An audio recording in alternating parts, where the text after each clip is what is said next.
I want to thank the witnesses for their testimony today. Mr. Chairman, last month, the Consumer Price Index showed that inflation surged to a 40-year high, costing the typical American family almost $5,000 more a year.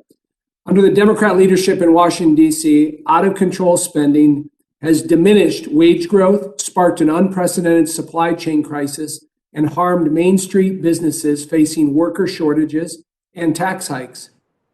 While I have long been an advocate for investing in our hard infrastructure, I was disappointed that our Democrat colleagues approached a traditionally bipartisan issue in a much more partisan way earlier this Congress, linking the infrastructure package with their reconciliation agenda. I agree, we must have responsible investment in hard infrastructure.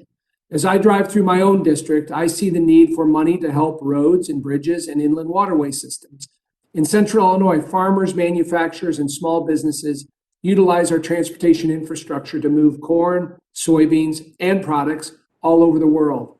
And while I agree there is the potential for positive economic benefits from responsible infrastructure investment, the investment must be coupled with responsible fiscal policy. Some of the biggest issues I hear from as I travel across Central and West Central Illinois are from small businesses that continue to face unprecedented challenges finding workers.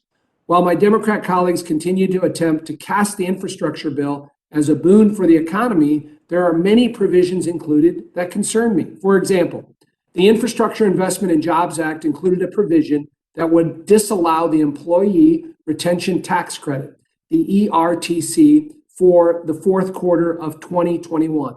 Many small businesses and nonprofits have continued to take the tax credit into the fourth quarter and now face retroactive tax increase and a complex, frustrating process in reconciling the credit that they will now have to forfeit. As such, I am pleased to co-sponsor my colleague Representative Carol Miller's legislation, the Employee Retention Tax Credit Reinstatement Act, which would reinstate the ERTC through the end of 2021.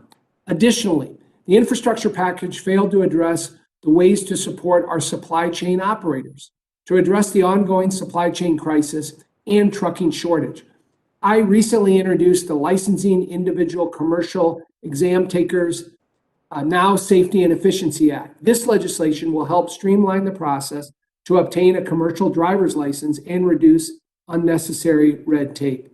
Lastly, I believe it's a bit premature to determine the economic impact of a piece of legislation when many of the programs are not even fully implemented due to the lack of long-term appropriations. Instead of continued government spending on non-infrastructure priorities, members of this committee should remain focused on our efforts to reduce inflationary measures, lower taxes, and cut Washington red tape.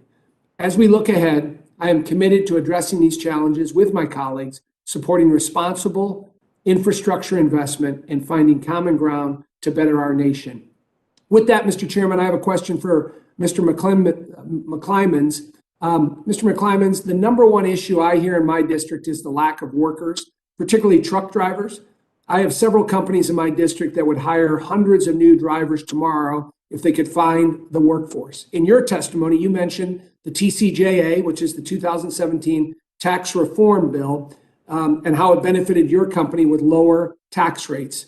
With those savings, did you reinvest in your workforce? If so, can you expand upon that? And can you speak to the challenges and costs associated with obtaining a new CDL? Thank you. I can, thank you.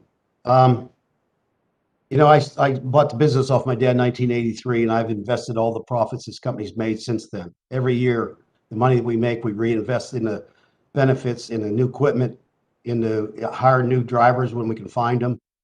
So yes, the profits of the company goes right back into the company, and that's why it grew over the years. The CDL license today started in 1990. Wasn't a real big deal when it started, but it's getting tougher and tougher.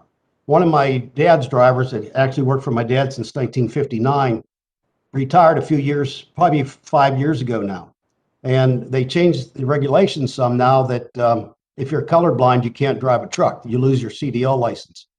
He drove truck for 50 years almost, and once they changed the criteria, he couldn't do the CDL, so he lost his license, and he was driving for us in the summer after he retired, and that took him away from that. But to get your CDL, you can get it when you're 18 years old, but the insurance companies come in and they don't want them to drive. You can't cross state lines until you're 21, but they want 2 years experience, so that makes them at 23. And I know when I went to high school, 20% of my class went to college, and the rest of us went to work. And nowadays, it's 90-some% to go to college, and maybe 10% go to work. Well, if you can't go, The gentleman's time